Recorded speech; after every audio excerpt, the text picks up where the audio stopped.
Done base वीज़े की जो term है ये कम्प्लीटली एक फ्रॉडुलेंट टर्म है। वो उनकी बातों में आ जाते हैं, उन्हें पैसे दे देते हैं के अगेंस्ट आपसे पेमेंट ले लेंगे। इसी तरह का एक फ्रॉड का केस जो है वो मेरे पास आया। एजेंट बात करे कि हमारे पास वीज़ा मौजूद है, तो वो 100% जो है वो फेक पर्सन। बिस्मिल्लाहिर्रहमानिर्रहीम। आजकल एक टर्म डन बेस्ड वीज़े की बहुत ज़्यादा कॉमन है, और अक्सर क्लाइंट हमारे से ये पूछ रहे होते हैं कि ये डन बेस्ड वीज़ा क्या है, या आप डन बेस्ड वीज़ा करेंगे या नहीं। तो ये चीज़ थोड़ी मैं एक्सप्लेन करूँगा। डन बेस्ड वीज़े की जो टर्म है ये कम्प्लीटली एक फ्रॉडुलेंट टर्म है, और इसको बहुत सारे एजेंट्स जो हैं वो पैसे लेने के लिए, अपने क्लाइंट से जो है पैसे रिसीव करने के लिए यूज़ करते हैं, और उन्हें वो तसल्ली देते हैं कि जी आपका वीज़ा 100% गारंटी है, आपको जो है वो वीज़ा जो है वो 100% ग्रांट कर दिया जाएगा, आपको जो है वो वीज़ा जो है वो हमारे पास मौजूद हैं वीज़े, तो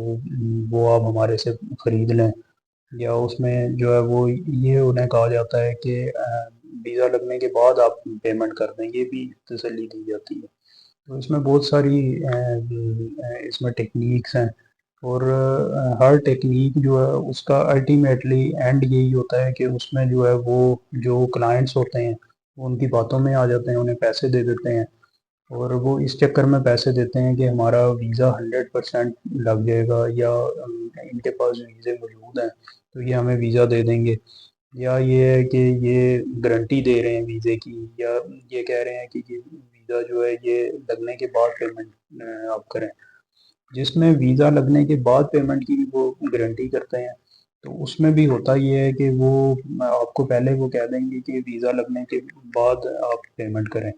लेकिन उसमें फिर होता ये है कि आपको वो 2-4 दिन के बाद एक डॉक्यूमेंट दिखाएँगे, कहेंगे ये आपका इन्विटेशन आ गया है, तो ये इतने का है, ये देखें आपका इसके ऊपर नाम भी लिखा हुआ है, तो आप इतनी पेमेंट हमें क्या दें, ताकि हम प्रोसेस आगे इसको कंटिन्यू करें। फिर उसके बाद जो है आप उनको कोई पेमेंट कर देते हैं, फिर वो नेक्स्ट कोई डॉक्यूमेंट लेंगे, उसके अगेंस्ट आपसे पेमेंट ले लेंगे। इस तरह करते-करते आपसे जो है वो 20-25 लाख, 30 लाख, 35 लाख रुपया जो है वो रिसीव कर लेते हैं, और उसके बाद जो है वो गायब हो जाते हैं। या ये होता है कि गलत डॉक्यूमेंट, फेक डॉक्यूमेंट्स लगा के आपका वीज़ा अप्लाई करेंगे, वो आपका वीज़ा जो है वो तो रिफ्यूज़ होगा ही, साथ आपके ऊपर जो है वो बैन भी लगा दिया जाएगा। तो बैन आपके ऊपर इस वजह से लगाया जाएगा क्योंकि वो फेक डॉक्यूमेंट लगा के वीज़ा अप्लाई होगा। तो या ये है कि वो वीज़ा अप्लाई नहीं किया गया होगा, और आपसे जो है वो पैसे रिसीव करके वो बंदा जो है वो गायब हो जाएगा। तो पिछले दिनों इसी तरह का एक फ्रॉड का केस जो है वो मेरे पास आया, क्रिमिनल केस था। तो उसमें अब हुआ ये था कि एक शख्स, उसको जो है वो गांव देहात का बंदा था, सादा लोग होते हैं, तो वो उसको ये गारंटी दी गई कि आपको इटली का वीज़ा दिया जाएगा, और वीज़े हमारे पास मौजूद हैं, वीज़े की पिक्चर भी उसे दिखाई गई।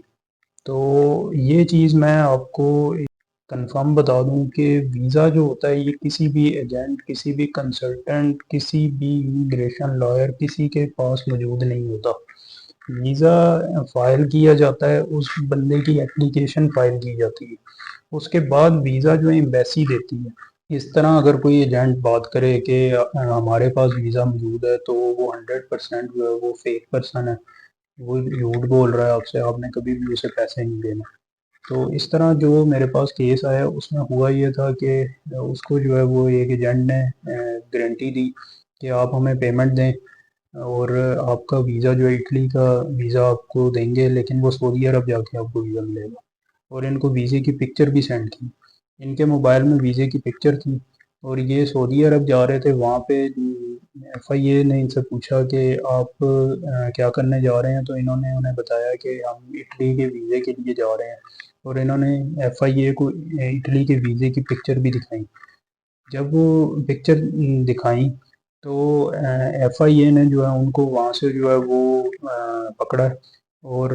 उनसे एजेंट्स का पूछा है कि कौन आपको ये वीज़ा लगा के दे रहा है, और FIA ने जो है वो उनके अगेंस्ट जो है वो प्रोसीडिंग स्टार्ट की है। अब वो जो एजेंट्स थे उन्होंने पेमेंट्स जो हैं वो अपने जेन्युइन बैंक अकाउंट में नहीं रिसीव की थी, वो किसी थर्ड पार्टी के अकाउंट में उन्होंने पेमेंट रिसीव की थी, और 2-3 अकाउंट से होते हुए पेमेंट उन तक पहुंची थी। تو انہوں نے جو ہے وہ بہت آسانی سے جو ہے وہ ضمانت لے لی۔ اس کے بعد جو ہے یہ کلائنٹ میرے پاس آئے ہیں اور پھر ہم نے کینسلیشن اور بیل اپلائی کی ہے اور ان کی ضمانت جو ہے وہ خارج کروائی ہے۔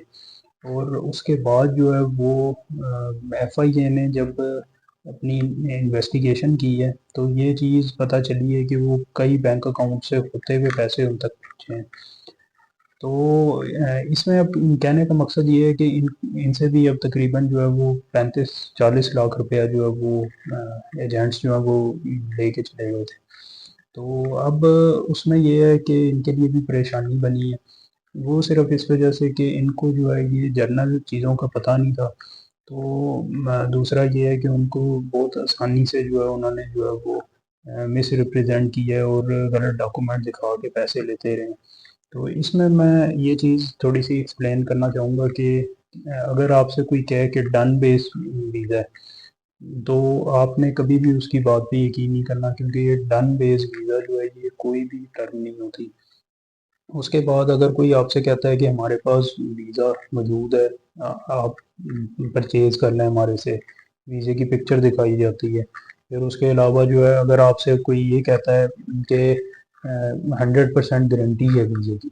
تو آپ نے اس کی بھی بات پہ یقین نہیں کرنا۔ اگر کوئی یہ کہے کہ ویزا لگنے کے بعد ہم آپ سے پیمنٹ لیں گے، آپ نے اس کی بھی بات پہ یقین نہیں کرنا، کیونکہ وہ بھی آپ سے بیچ میں وقتاً فوقتاً جو ہے پیسوں کی ڈیمانڈ کرتا رہے گا۔